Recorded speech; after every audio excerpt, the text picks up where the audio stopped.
Assalamualaikum warahmatullahi wabarakatuh. Saya Dimas Indra Jaya Sumardi. Pada kesempatan hari ini saya akan mempresentasikan tentang pengendalian internal. Apa itu pengendalian intern? Pengendalian intern adalah proses yang dilakukan atas amanat dari dewan direksi atau manajemen dalam suatu organisasi yang bertujuan untuk melindungi aset perusahaan serta memastikan kepatuhan pada hukum dan peraturan yang berlaku. Pengendalian intern yang efektif dapat membantu perusahaan dalam mengarahkan kegiatan operasional perusahaan dan mencegah adanya kecurangan atau penyalahgunaan lainnya. Selanjutnya, tujuan pengendalian internal. Yang pertama, untuk memastikan kegiatan perusahaan berjalan sesuai kebijakan yang telah berlaku. Yang kedua, untuk menjaga aset atau keuangan dalam sebuah perusahaan. Yang ketiga, untuk mencapai tujuan dari perusahaan yang sebelumnya telah ditetapkan. Yang keempat, untuk menghasilkan laporan keuangan yang akurat dan tepat. Yang kelima, untuk mencegah kerugian yang terjadi pada sumber daya perusahaan.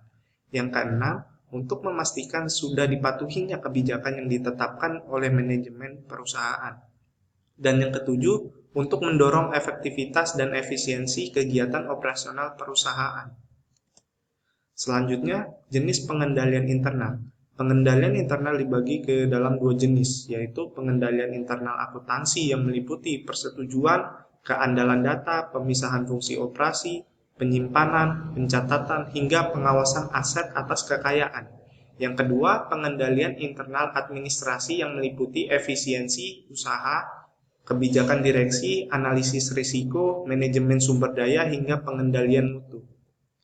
Selanjutnya, di sini ada unsur-unsur pengendalian internal secara umum.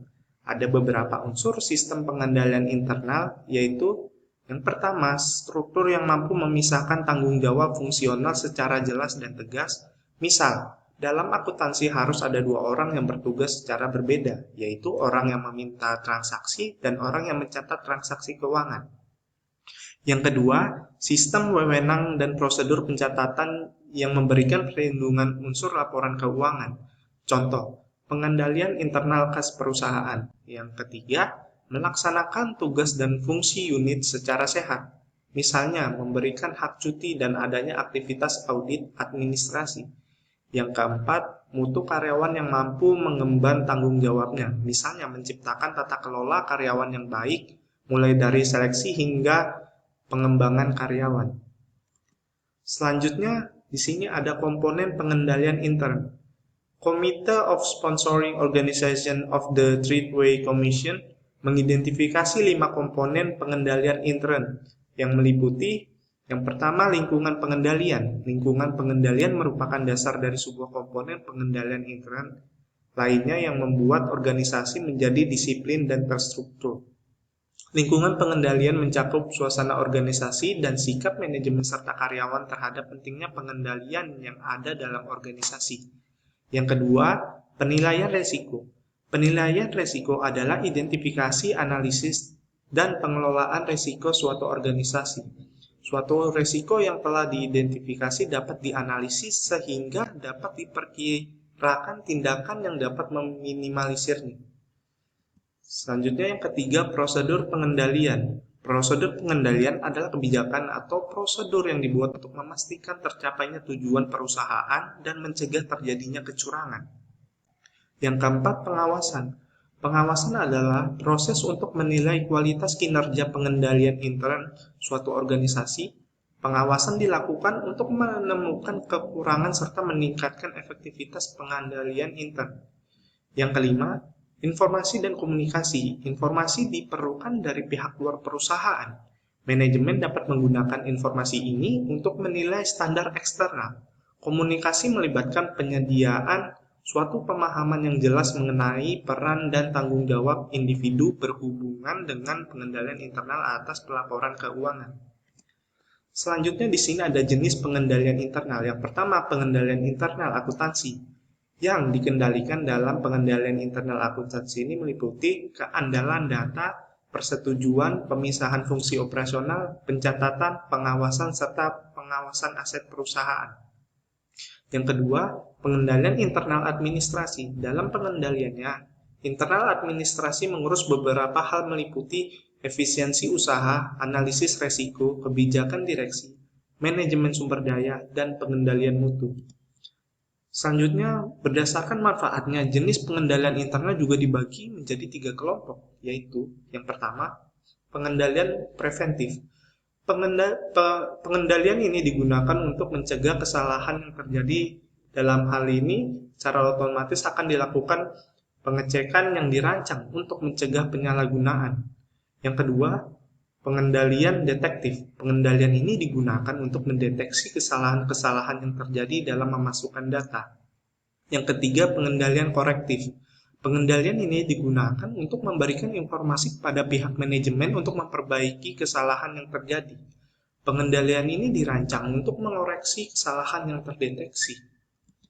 Selanjutnya, konsep pengendalian internal.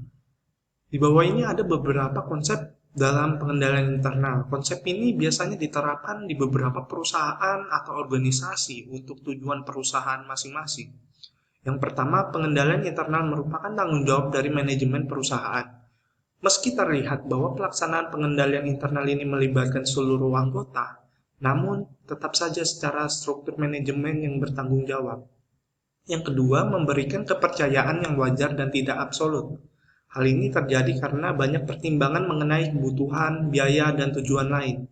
Yang ketiga, pengendalian internal memiliki keterbatasan. Pelaksanaan ini tidak selalu efektif, tergantung pada kompetensi dan keandalan pelaksanaannya.